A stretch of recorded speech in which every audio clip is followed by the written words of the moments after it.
Bien-aimés dans le Seigneur, nous vous saluons dans le nom de Jésus. Nous voulons voir dans ces temps de méditation comment être baptisé du Saint-Esprit. Comment être baptisé de la puissance du Saint-Esprit. C'est un thème très important pour tout chrétien, tout croyant en Jésus-Christ. Et nous allons d'abord essayer de voir quelle est la vision de Dieu par rapport au don du baptême du Saint-Esprit. Nous lisons dans le psaume 68, le psaume 68, le verset 29. Le psaume 68, dans d'autres versions, c'est le verset 30. Dans d'autres versions, c'est le verset 28. Psaume 68, le verset 29. Dans d'autres versions, c'est le verset 28. Il est dit, « Ton Dieu ordonne que tu sois puissant. Affermis, ô Dieu, ce que tu as fait pour nous. » Amen. Dieu ordonne que son peuple soit puissant. Et Dieu, en rachetant l'homme du péché, a pour objectif que cet homme puisse avoir la même nature, la même capacité, le même potentiel. Et Jésus-Christ est venu restaurer l'autorité que l'homme avait perdue dans le jardin d'Éden. Et le psaume 68, le verset 29 nous dit, « Ton Dieu ordonne que tu sois puissant. » Si nous lisons le psaume 50, c'est des textes de l'Ancien Testament, avant que nous puissions voir des textes dans le Nouveau Testament, il est dit, « Il vient », le psaume 50, le verset 3, « Il vient, notre Dieu, il ne reste pas en silence, devant lui un feu dévorant, autour de lui une violente tempête. » On nous dit que Dieu vient et devant lui un feu dévorant et autour de lui une violente tempête arrive. Donc on voit ici que Dieu se déploie avec puissance et autorité. Dieu se déploie et il nous est dit que il crivait les cieux en haut et vers la terre pour juger son peuple.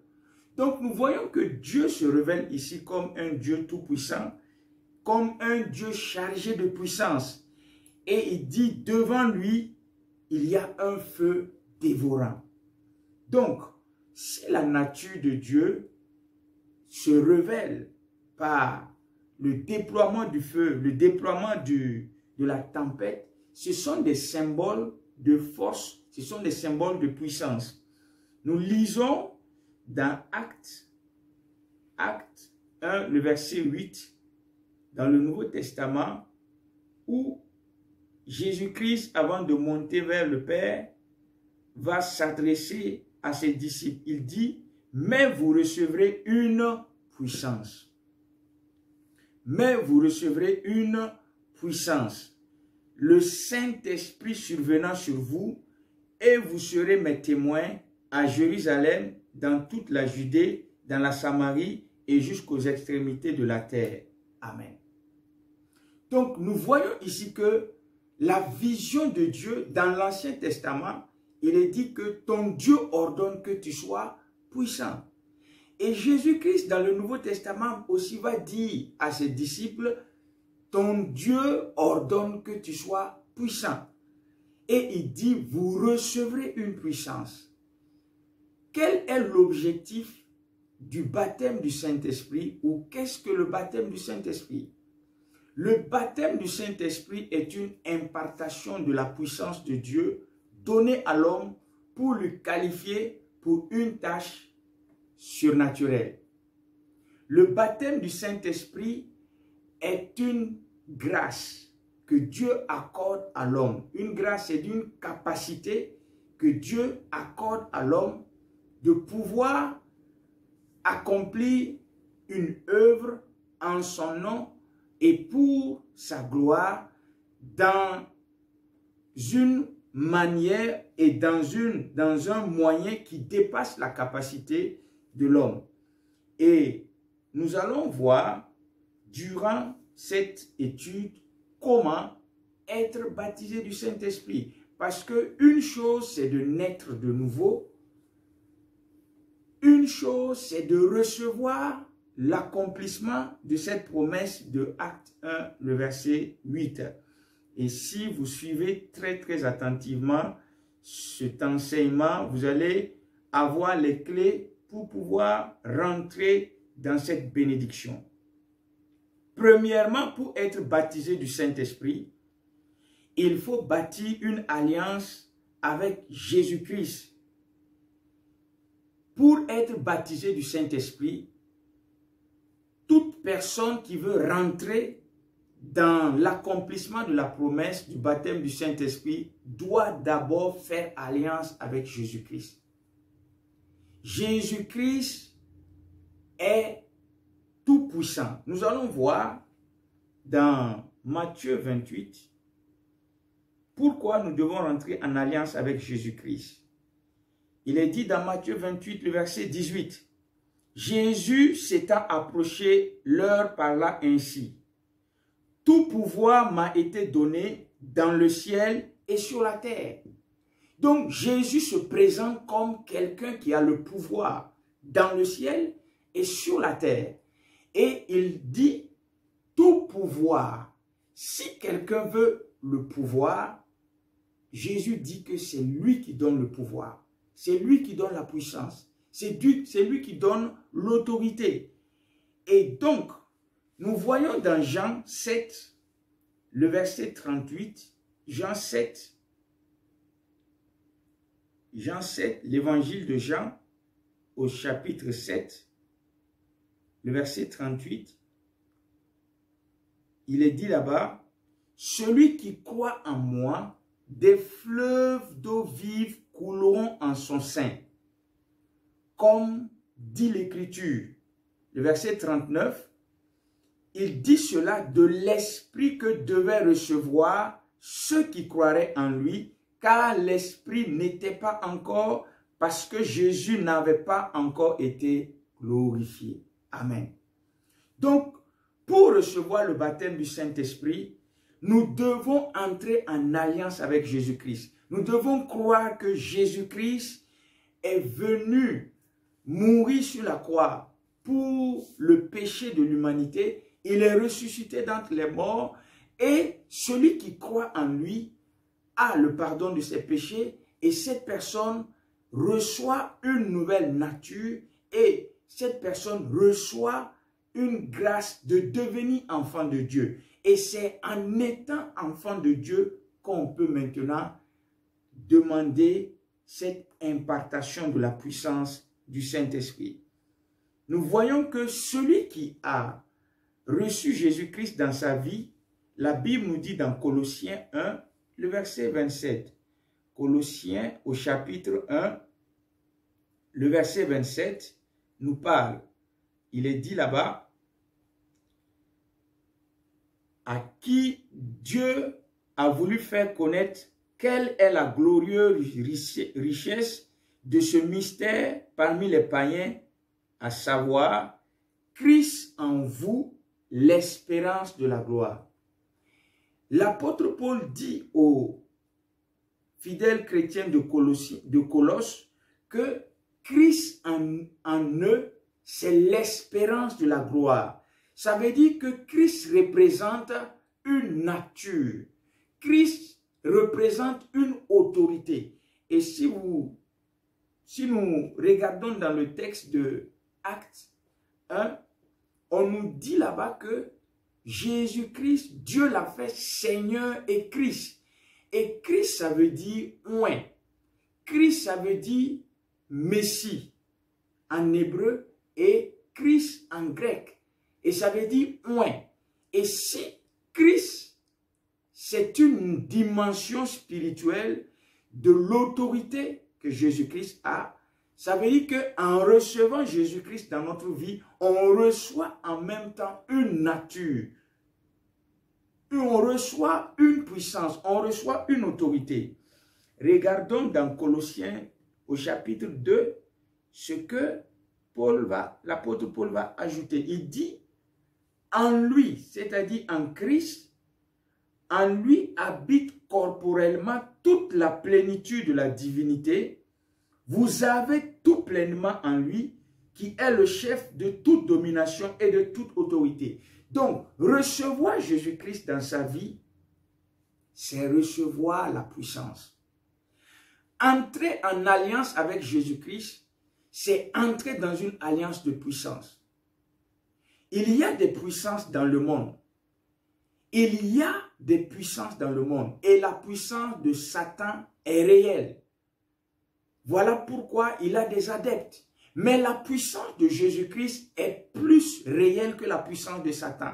On nous dit qu'en Christ, il y a toute la plénitude de la nature de Dieu. Donc, quand quelqu'un reçoit Jésus-Christ dans sa vie, il devient plus fort que les puissances occultes, les puissances démoniaques.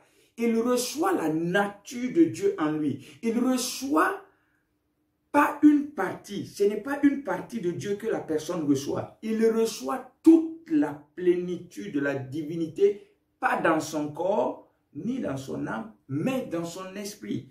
Parce que son esprit rentre en communion avec Dieu.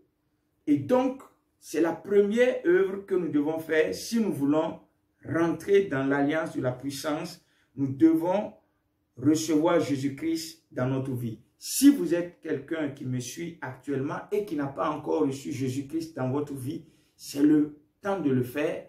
Et à la fin de ce message, je vais faire une prière qui pourra vous aider à pouvoir recevoir Jésus dans votre vie et espérer rentrer dans l'alliance de puissance. Deuxièmement, si nous voulons recevoir le baptême du Saint-Esprit, la deuxième attitude, c'est de manifester la soif de la puissance du Saint-Esprit. Souvent, on a eu soif pour l'emploi, on a eu soif pour obtenir une amitié avec une fille, on a eu soif pour un voyage, pour un visa, etc., etc. Les choses de Dieu également doivent se chercher avec un ardent désir. Nous devons comprendre que Dieu est sensible au fait qu'on a un grand désir.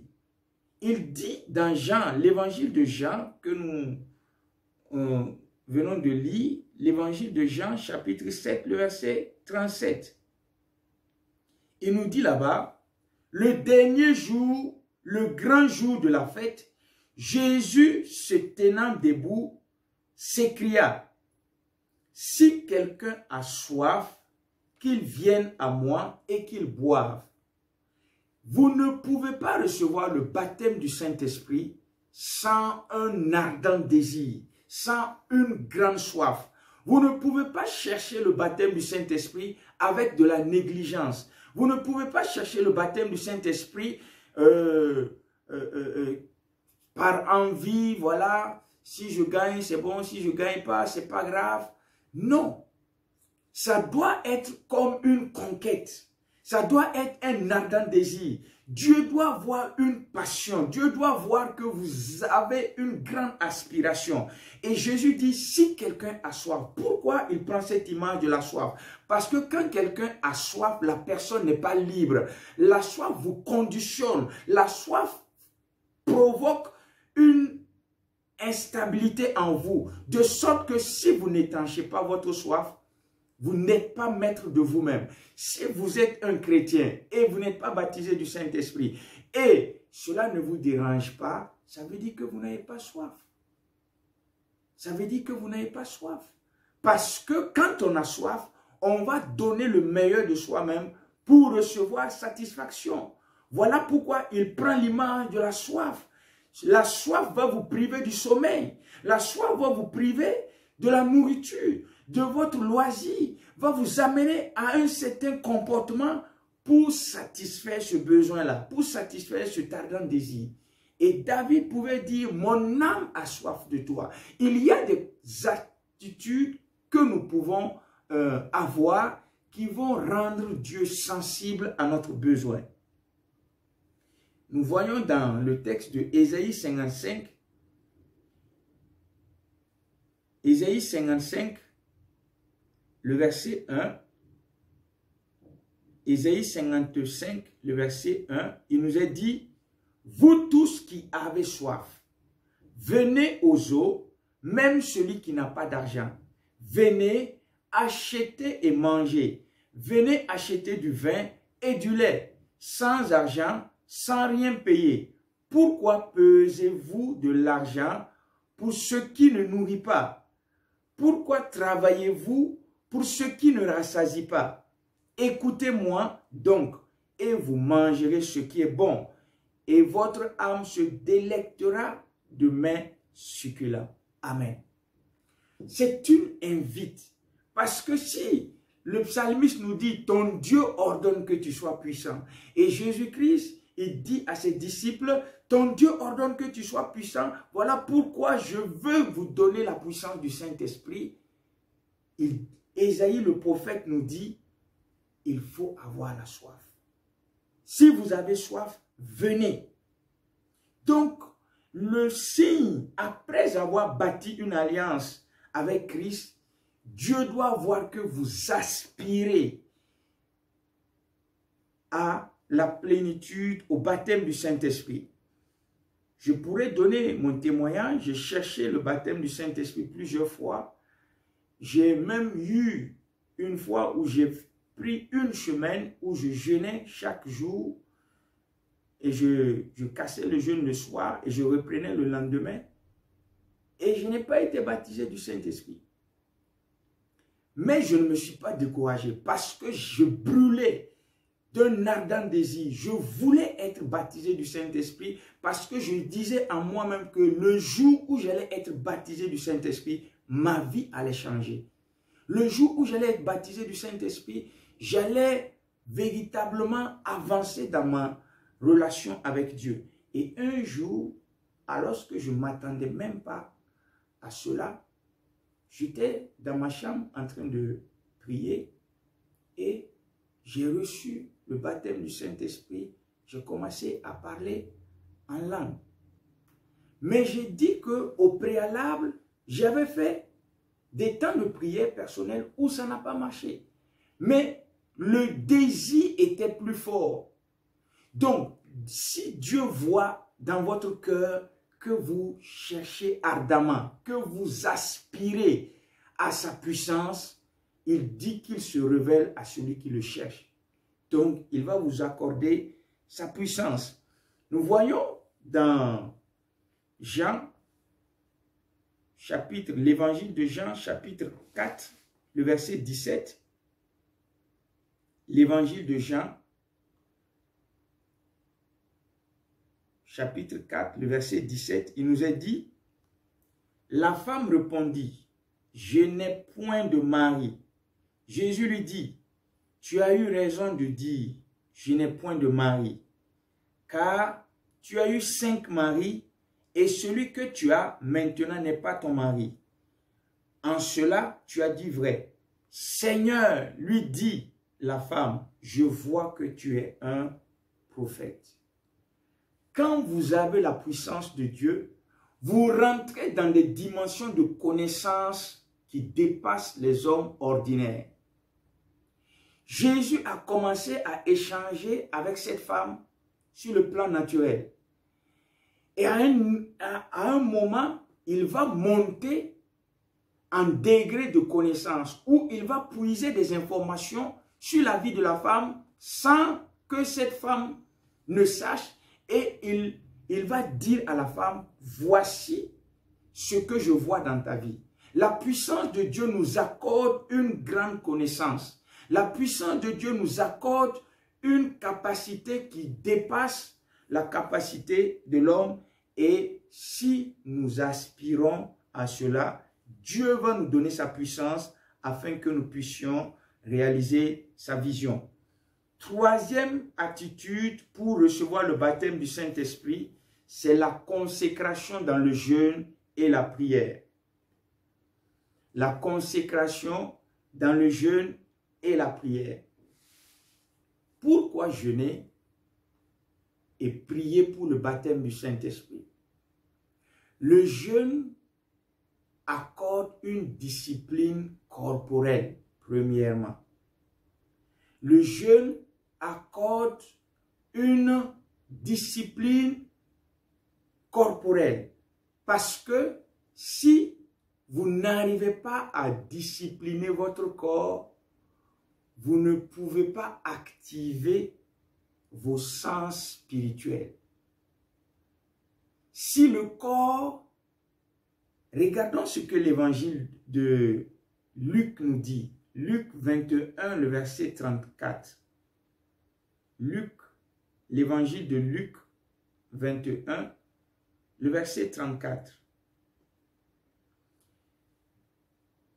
Il nous est dit dans ce texte, « Prenez garde à vous-même de craindre que vos cœurs ne s'apesantissent par l'excès de manger et du boire et par les soucis de la vie, et que ce jour ne devienne ne vienne sur vous à l'improviste. » Qu'est-ce que ce texte nous dit? Ce texte nous dit que à force de trop bien manger, de trop bien boire, l'esprit de l'homme s'alourdit. Quand la personne veut prier, elle dort. Quand la personne veut méditer la parole de Dieu, elle dort. Elle dort à l'église. Elle dort. Quand elle veut faire un exercice spirituel, elle dort. Il n'y a pas de force spirituelle. À cause de quoi? L'excès de manger et de boire et les soucis de la vie.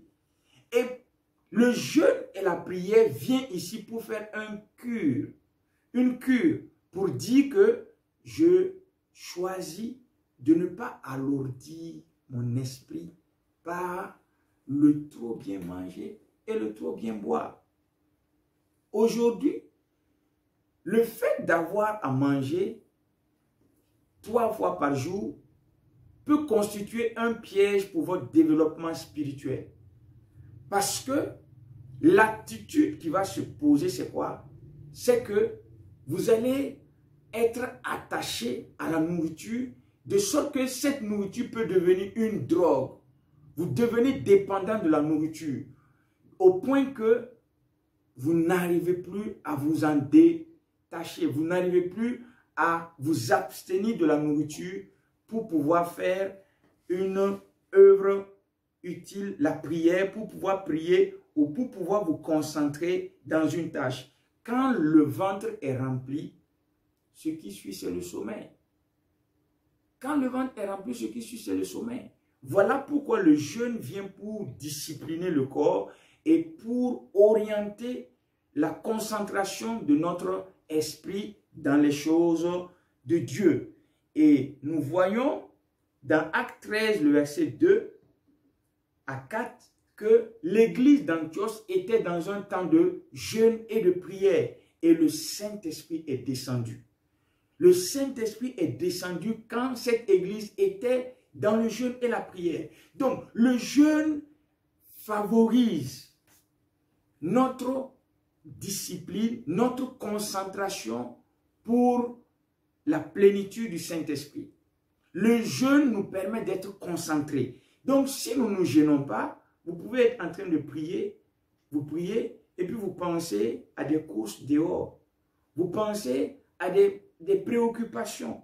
Vous pensez à des choses futiles. Mais dans le jeûne, facilement, vous pouvez appliquer votre attention sur la chose pour laquelle vous avez jeûné. La Bible nous dit, dans Colossiens 3, l'épître de Colossiens 3, le verset 1, il dit, « Si donc vous êtes ressuscités avec Christ, cherchez les choses d'en haut, où Christ est assis à la droite de Dieu. » Amen. On nous dit que si nous sommes nés de nouveau, si nous sommes en alliance avec Christ, nous devons chercher les choses d'en haut. Et chercher les choses d'en haut, c'est quoi? Chercher les choses d'en haut, c'est aussi nous détacher des choses d'en bas. Chercher les choses d'en haut, c'est chercher le baptême du Saint-Esprit, chercher les dons spirituels, chercher la parole de connaissance, le don de foi, le don de guérison, le don de prophétie, le don d'interprétation des langues, le don de miracle. Toutes ces richesses-là nous permettent de pouvoir manifester une vie surnaturelle pour vaincre les défis que nous voyons actuellement.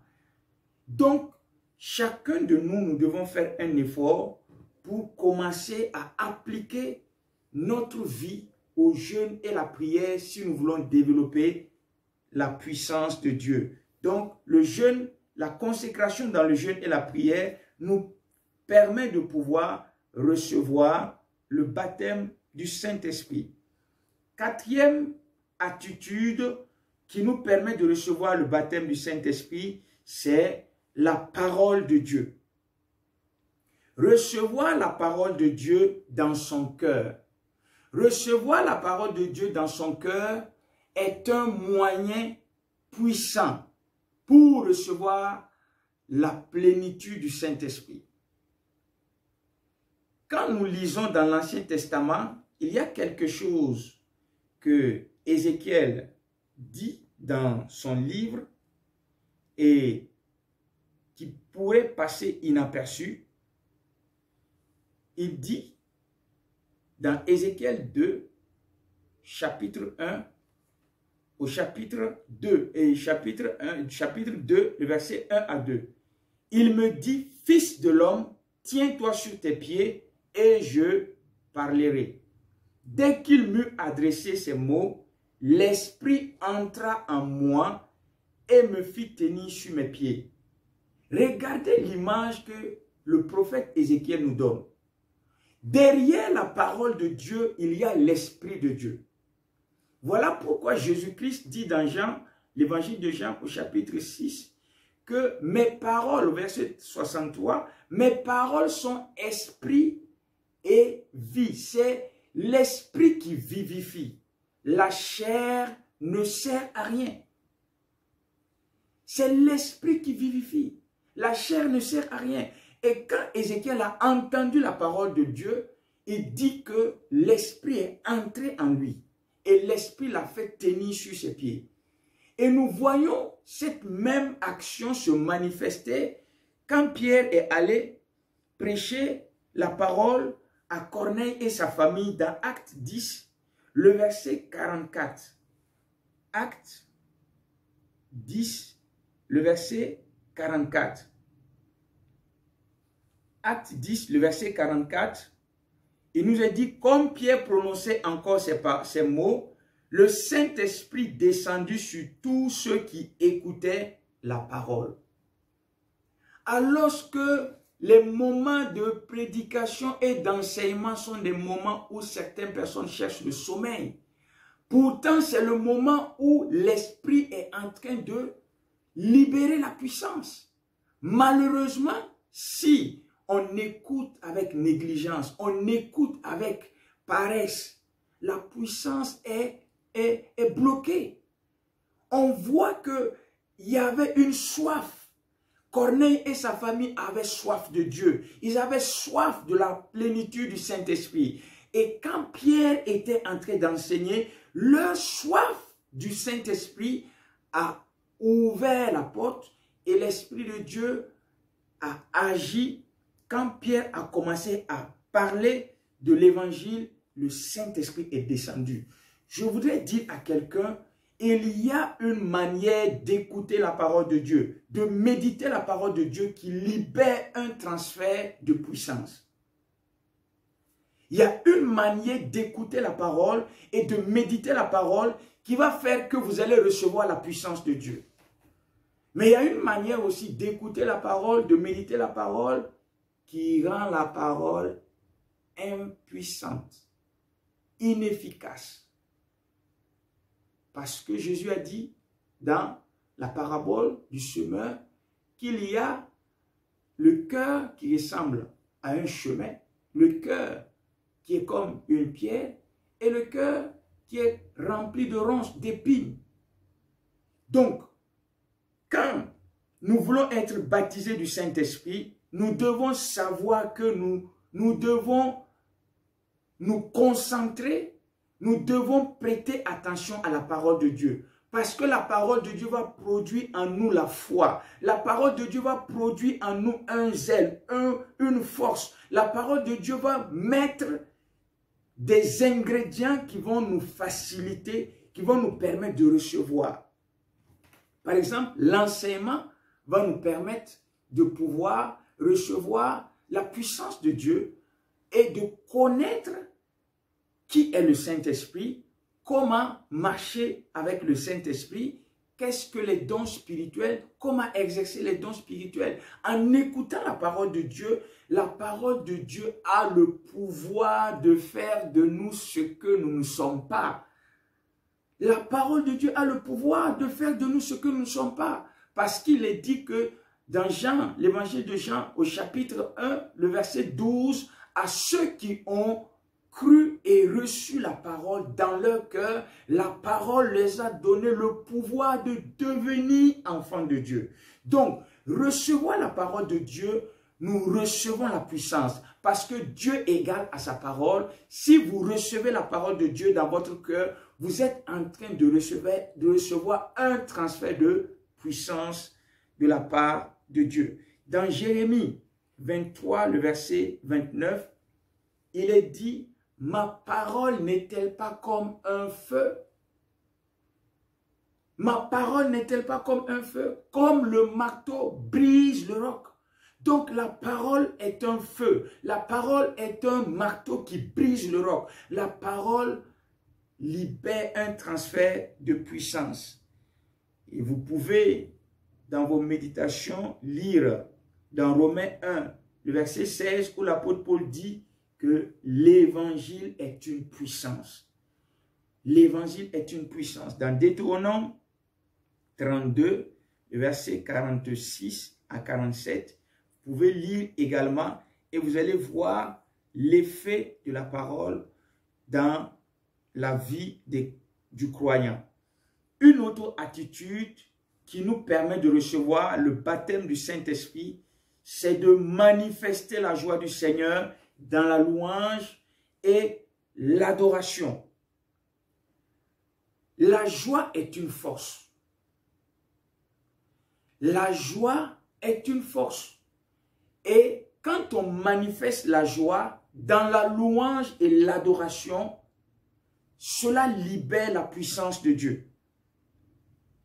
Regardons dans Luc, l'évangile de Luc 10, le verset 21.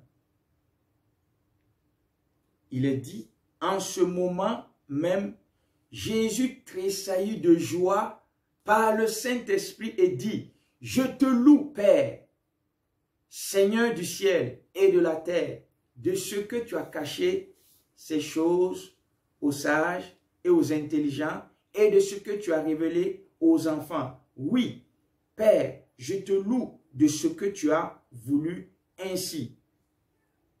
Et regardez ce qu'il dit dans le verset 22. Toutes choses m'ont été données par mon Père, et personne ne connaît qui est le Fils, si ce n'est le Père, et ni qui est le Père, si ce n'est le Fils, et celui à qui le Fils veut le révéler. Jésus montre ici une joie qui vient de l'Esprit. La louange, il a loué le Seigneur parce qu'il avait reçu une joie qui venait du Saint-Esprit. Manifester la joie, manifester la louange dans une atmosphère de joie libère la puissance de Dieu. Et des paroles de sagesse sont sorties de la bouche de Jésus-Christ pour confirmer cela. Nous voyons aussi dans le psaume 18,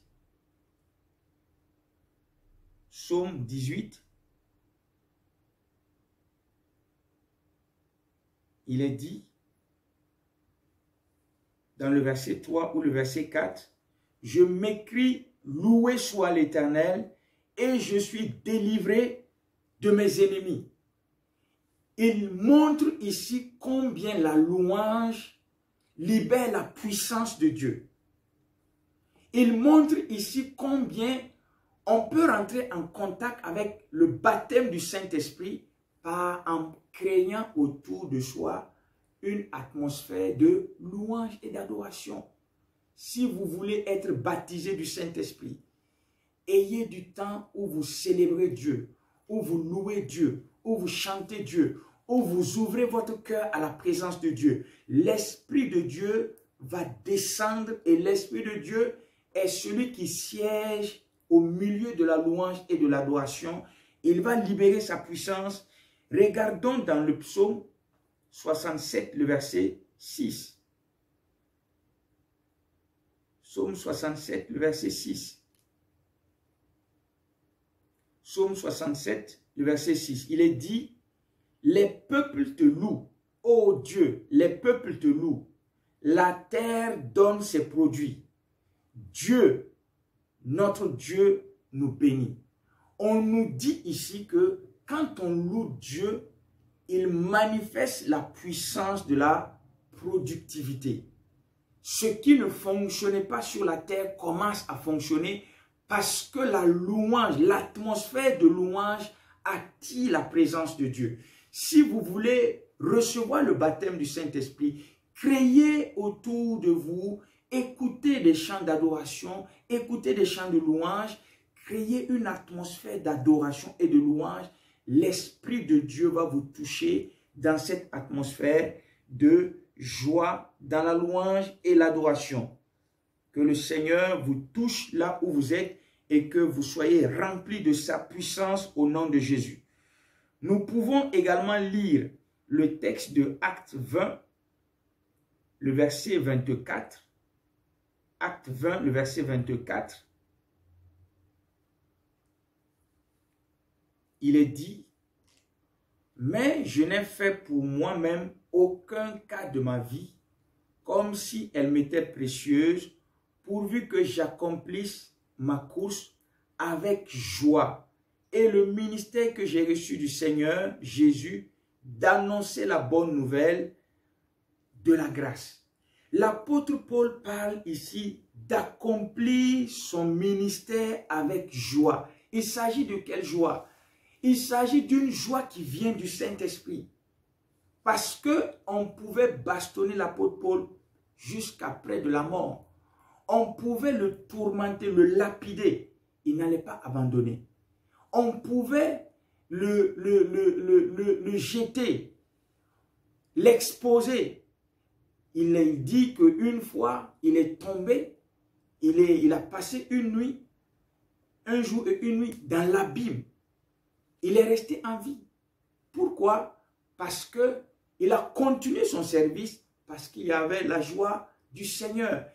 L'atmosphère de joie entretient la puissance de Dieu. Quelqu'un ne peut pas manifester la puissance de Dieu dans une atmosphère de tristesse, dans une atmosphère de deuil. Le fruit de l'esprit, c'est la joie. La joie est un fruit de l'esprit et la joie est un signe qui montre que l'esprit de Dieu est en train de travailler dans votre vie. Je ne parle pas de la joie qui vient de la nourriture ou d'un résultat extérieur, d'une bonne nouvelle et qui vient d'un succès à un examen ou d'un nouvel emploi, mais la joie intérieure qui vient de Dieu, cela vient du Saint-Esprit. Comment recevoir le baptême du Saint-Esprit? En recevant l'imposition des mains par quelqu'un qui a la puissance du Saint-Esprit. Il y a des personnes qui ont la puissance du Saint-Esprit et quand ces personnes posent la main sur vous, vous pouvez recevoir le baptême du Saint-Esprit. Nous pouvons lire dans Acte 8, le verset 17. Acte 8, le verset 17. Il nous est dit, alors Pierre et Jean leur imposaient les mains et ils reçurent le Saint-Esprit. L'imposition des mains est un moyen de transférer la puissance du Saint-Esprit. Mais il faut que la personne à qui on impose les mains puisse être née de nouveau, puisse avoir une soif du baptême du Saint-Esprit, puisse recevoir la parole de Dieu dans son cœur et puisse croire que la personne qui l'impose les mains a la grâce de Dieu sur lui pour lui faire ce transfert-là. Parce que si vous méprisez la personne, elle peut vous imposer, secouer la main, rien ne va se passer. Parce que il faut que vous puissiez croire que cette personne-là peut vous imposer la main et vous allez recevoir la puissance de Dieu. Vous pouvez lire aussi dans Acte 13, le verset 3 et dans Matthieu 9, le verset 18. Avant de terminer, aimer servir le Seigneur est un moyen de recevoir la puissance du Saint-Esprit. La Bible dit dans Acte 2, le verset 18, « Sur mes servantes et sur mes serviteurs, je répandrai mon esprit. » Donc, Dieu répand son esprit, pas pour qu'on puisse regarder la télévision, pas pour qu'on puisse aller sortir, s'amuser. Vous n'avez pas besoin du baptême du Saint-Esprit pour continuer à passer de feuilleton en feuilleton ou pour être un meilleur joueur de football. Non, on n'en a pas besoin. On a besoin du baptême du Saint-Esprit pour être des témoins. Et pour être un témoin de Christ, on a besoin du baptême du Saint-Esprit. Ça veut dire qu'on devient serviteur de Dieu. On devient serviteur de Dieu. Beaucoup de personnes veulent le baptême du Saint-Esprit avec des motivations impures.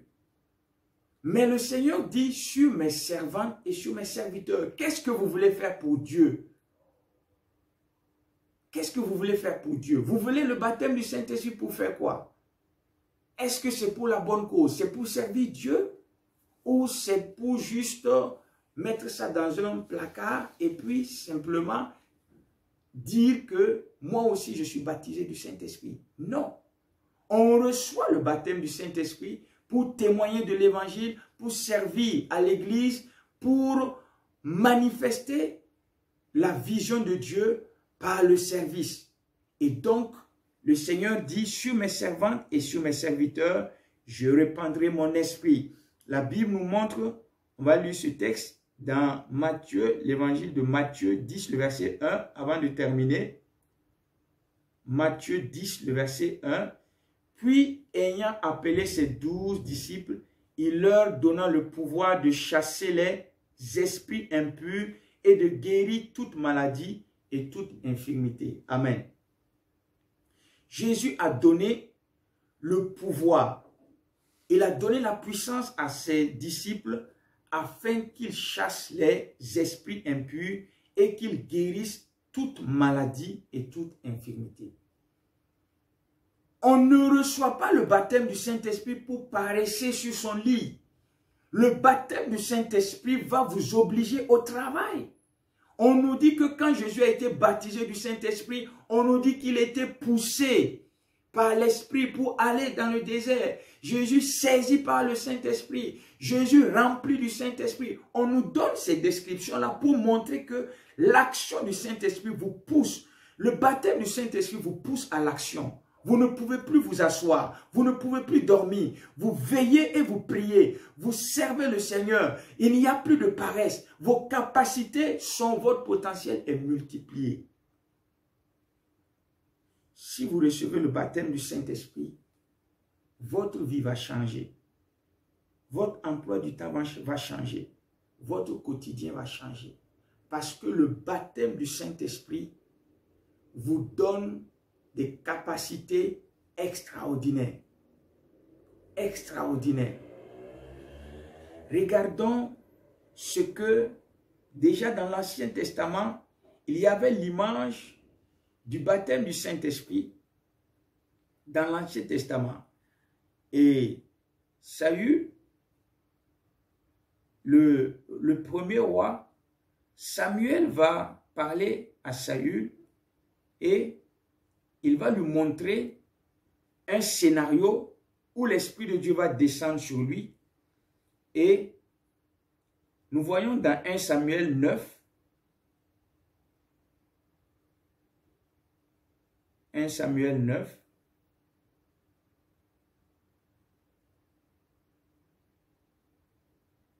1 Samuel 9.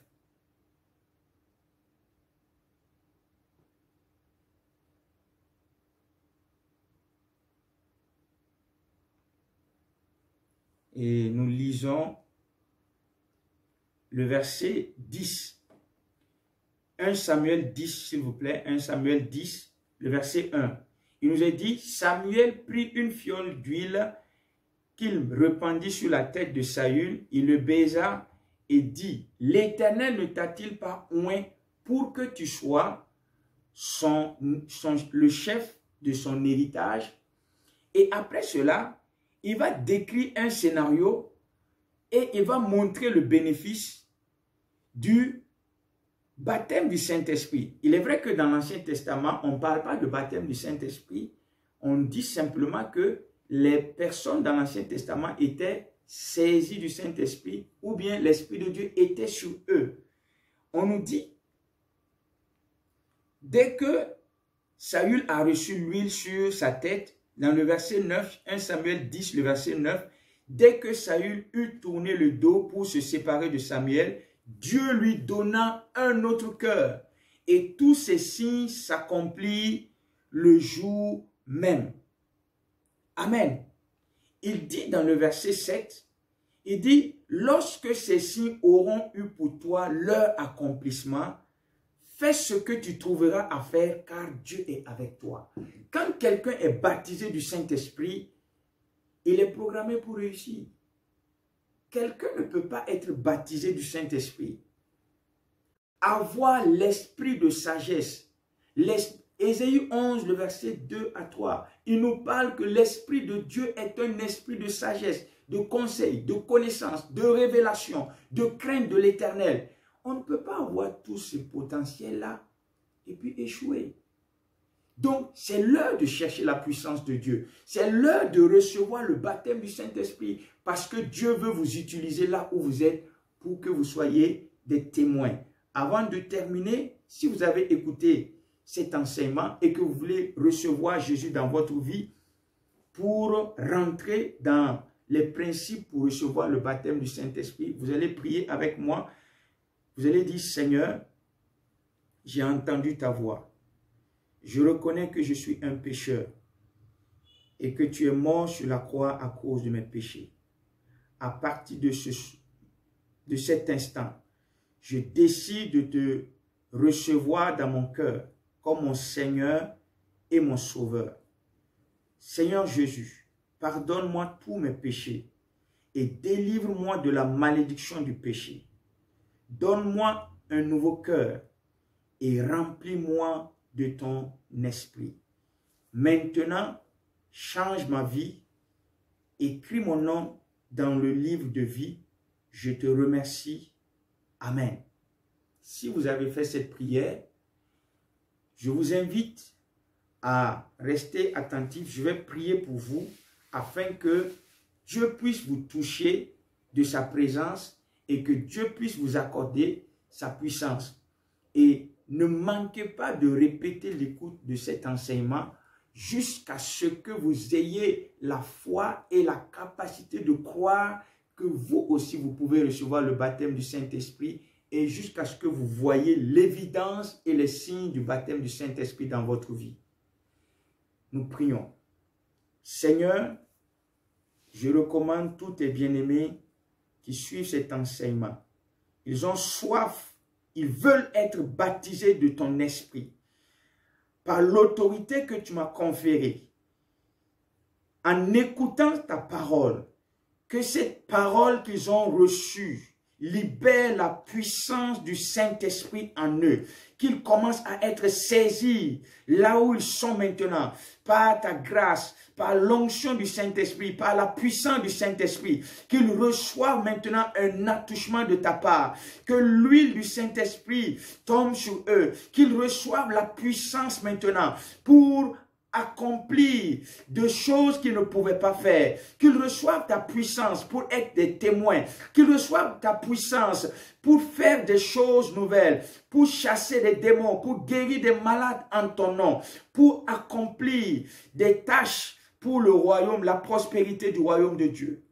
Je recommande tes bien-aimés entre tes mains, à partir de cet instant, que ta puissance les saisisse et qu'ils soient des témoins de l'évangile, des témoins du royaume, là où ils sont. Père, je te dis merci, car je crois que tu accomplis cette œuvre dans leur vie, au nom de Jésus. Amen. Que Dieu vous bénisse, au nom de Jésus. Amen.